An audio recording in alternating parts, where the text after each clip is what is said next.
ತಂದೆಡೇನು ಫಲ ಇಂತಪ್ಪ ಗುರುವಿಗೆ ಭಕ್ತನಾದ ಮೇಲೆ ಭಕ್ತನಿಸುವನಾಗಿದ್ದಡೇನು ಫಲ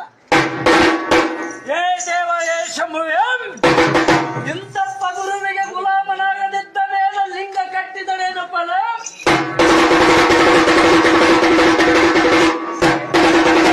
ಹೇ ದೇವ ಹೇ ಶಂಭುವೆ ಹೇ ದೇವ ಹೇ ಶಂಭುವೆ ಅಂಡಜ 21 ಲಕ್ಷ ಪಿಂಡಜ 21 ಲಕ್ಷ ಜಲಜ 21 ಲಕ್ಷ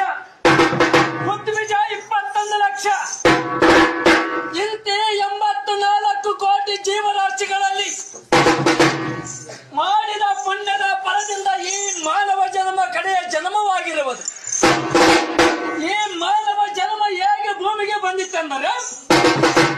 ನನ್ನ ತಂದೆಯಾದ ಪರಮಾತ್ಮನು